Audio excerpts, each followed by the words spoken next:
Bonjour, mon nom est Michel Ouellette et je vais vous montrer aujourd'hui comment on peut utiliser la plateforme Rétroaction pour prendre les présences des visiteurs dans un lieu public comme un aréna, un gymnase ou un terrain. Une fois que l'association a un compte dans Rétroaction, elle peut aller dans Paramètres et dans Lieux. C'est ici qu'on va déterminer, qu'on va définir la liste des arénas qui vont être utilisés par l'association. Si on va par exemple maintenant sur Aréna Yvon Chartrand, on a l'information, le nom, l'adresse, le lien cliquable, mais on a ici maintenant le code QR. Si on clique sur le code QR, c'est ce qui va être utilisé par les différents parents, les visiteurs, pour signaler leur présence.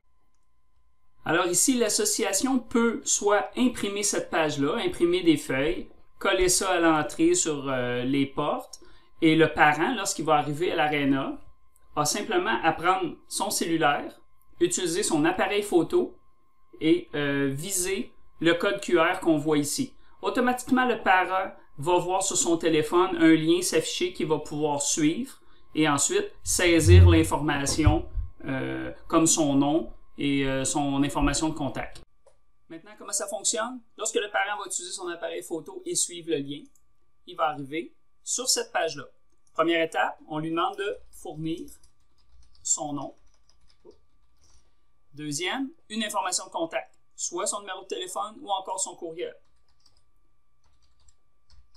Je donne mon numéro de téléphone et je confirme. C'est tout. Le système a enregistré que Michel Ouellette était présent à telle aréna à telle heure. La fois d'après, le lendemain par exemple, la personne revient, refait la même opération, mais là le système va se souvenir de la personne. Fait, je peux simplement soumettre, c'est enregistré. C'est rapide. Si maintenant j'arrive une autre journée, mais là je suis accompagné de quelqu'un. Peut-être que c'est mon fils ou mon épouse, ils n'ont pas de téléphone cellulaire. Ce que je peux faire, c'est que je peux dire, j'ai quelqu'un qui m'accompagne.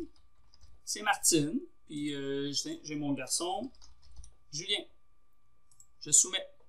Le système a enregistré la présence de ces trois personnes-là.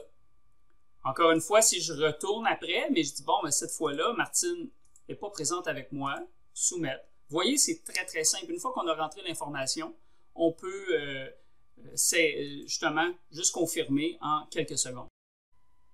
Autre détail, si jamais une personne change son information de contact, je peux arriver la fois d'après, bon, je suis seul, et je peux faire modifier ici et dire, ben finalement, ça va être mon courriel @gmail.com et je soumets.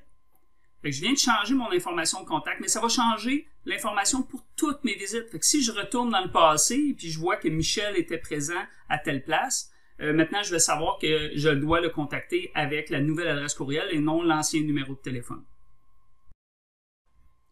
Autre chose, si jamais quelqu'un n'a pas de téléphone cellulaire, eh bien, un responsable de l'association peut, elle, utiliser son téléphone ou une tablette, par exemple, et utiliser le lien juste en bas du code QR. Ça va lui permettre de saisir l'information pour une autre personne. Je pourrais mettre Chantal, je lui demande son numéro de téléphone, mettons 514-555-9999, soumettre. C'est tout. Fait que là, je viens de prendre la présence d'une autre personne. Fait que vous voyez que c'est simple et un responsable peut faire ça en quelques secondes. Ensuite, si l'association apprend qu'il y a un code COVID, alors elle peut, elle, retourner au niveau des lieux, puis on a ici un lien qui est historique des visites. Si je clique dessus, c'est ici que je peux voir toute la liste des visiteurs qui ont justement visité un lieu en particulier. Si je veux remonter à plusieurs jours, je peux utiliser le sélecteur de date ici et dire, bon, je veux voir qui était là, qui était présent, mettons le 8 juillet dernier. Le système va me présenter toute la liste des informations. Alors, je peux partir de là puis décider de contacter toutes ces personnes-là. En conclusion, c'est une nouvelle fonctionnalité de la plateforme Rétroaction qui permet aux associations de simplifier tout le travail de gestion puis d'enregistrement des spectateurs. Évidemment, cette fonctionnalité-là sert justement pour les spectateurs. Quand on parle de prendre des présences pour les joueurs, les entraîneurs, tout ça, la plateforme Rétroaction offre d'autres possibilités où vous pouvez créer vos groupes, créer vos activités, créer l'horaire, tout ça est déjà fonctionnel depuis longtemps. Alors, sur ce, je vous dis merci et je vous souhaite une bonne journée.